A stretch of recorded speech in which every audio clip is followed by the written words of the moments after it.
The LSU Tigers might have just saved Major League Baseball. Now, if you don't want to know what I'm talking about, I'm referring to the MLB draft, which just took place 2 or 3 days ago at this point. Yes, the MLB draft is happening around the All-Star break, which is pretty strange considering that most major league sports in America tend to have their drafts during the offseason. Unfortunately, that's not the case for baseball because the college playoffs go all the way until late June. And speaking of the College World Series, who just won it? The LSU Tigers. The LSU Tigers just came away as the national champions.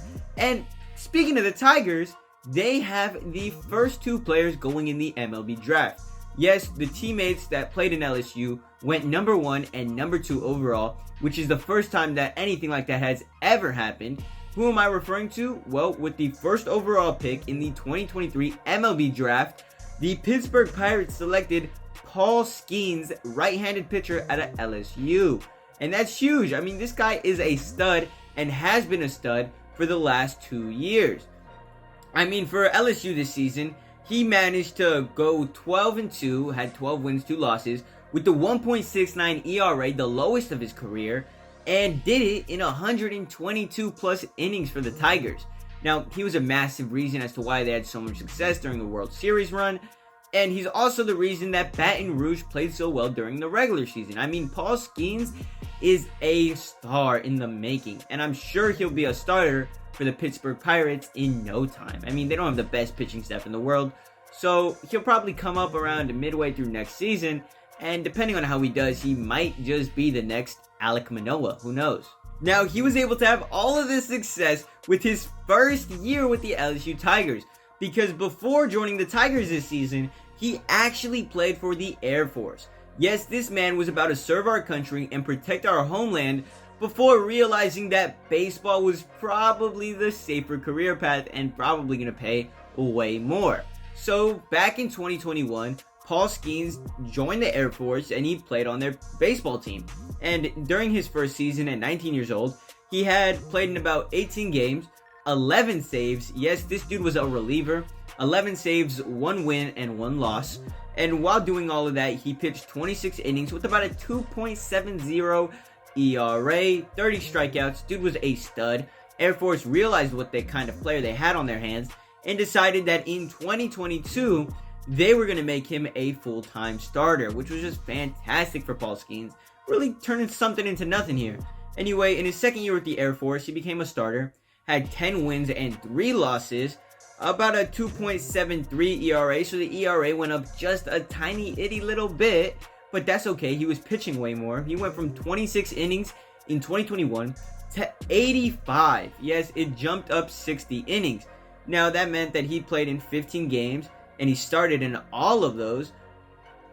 So he won about 2/3 of every game that he started in. Fantastic. 96 strikeouts, only gave up 70 hits, so he was striking out more guys than he was allowing hits. And the Louisiana State Tigers, Baton Rouge, they saw what was going on with this Air Force guy, and they're like, we want him. We want him to come play for the SEC. So, in 2023, Paul Skenes transfers to LSU. And like I mentioned earlier, in Paul Skenes' first season, he did average a 1.96 ERA, which is a huge drop. I mean, a huge upgrade, I guess. Fantastic ERA, was a stud, won 12 games, pitched in about 19, and his innings jumped from 85 to 122. I mean, that's crazy. 2 years ago, this guy was only pitching 20-ish innings, and now he's pitching 122 a season. This guy's arm has massively improved throughout his entire run. He gets better and better every single season, and his best season just so happened to take place in the SEC, which is one of the best conferences in all of baseball. Now, enough about Paul Skenes. He's fantastic. He's great. We know this. But his teammate was even better. The guy I'm talking about went number 2 overall to the Washington Nationals. Yes, the man, the myth, the legend, Dylan Cruz, outfielder. Phenomenal guy. Hell, if Paul Skenes didn't exist, this guy would be the clear favorite to be number 1. Hell, I think he still should have been the favorite to go number 1, but whatever. The Nationals pick up the most well-known guy in the draft, their awards. He wasn't only good this season, but he was even better last year.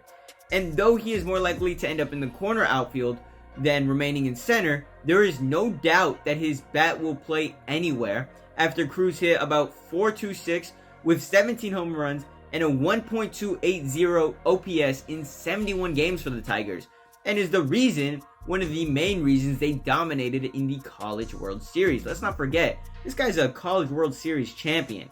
Now, again, all this talent in college doesn't always transfer to the major leagues, but I do think Paul Skenes and Dylan Cruz are the exception here. I think both of them will have fantastic careers in the majors for the Nationals and the Pirates, or maybe both of those franchises end up, ruining those guys' career because they don't know how to build up their prospects. Who knows? Hopefully they have really successful careers with the Pirates and with the Nationals. I'm really looking forward to what Dylan Cruz can do because he spent most of his collegiate career with Louisiana State, where in 2021 he made a debut for them, and his batting average was about .362. He had 89 hits, phenomenal, in the 63 games he played in, 18 home runs, 42 RBIs. So from the rip, this guy was a stud offensively, and it only got better. I mean, in 2022, his home runs went from 18 to 22. His batting average went from .362 to .349, but, it's still really high. .349 is still super high. His OPS went up. His on-base percentage went up. So he was probably just getting walked more. He wasn't hitting as much. He didn't get as many hits. But, his on-base percentage went up. So, on-base percentage is really what matters. And in 2023, this guy broke out. Hell, if 22 wasn't a good year, 23 was an amazing year. Like I said, he won SEC Player of the Year back-to-back. So he did have 2 phenomenal seasons. And in his third season, he had 18 home runs for the Tigers on the way to winning the national championship with, like I said, a .426 batting average, which is higher than he's ever had. Dylan Cruz, along with Paul Skenes, only continue to get better and better. Hell, this dude might just make his major league debut by 2024. Hell, the Nationals, I don't know if they need outfielders, but I do know that Dylan Cruz will make a difference, and he will make it fast, if not defensively, especially on the offensive side of things. So let's hope that none of those Nationals outfielders start struggling with their bats, because Dylan Cruz is coming for their job. But anyway, that's all I really wanted to say about this video. It's probably going to be titled something about how the Tigers are changing the game of baseball. And that's crazy that 2 teammates went back-to-back. That almost never happens. But yeah, that's about it for the video. All I really wanted to say there. So catch y'all later. Much love. Deuces.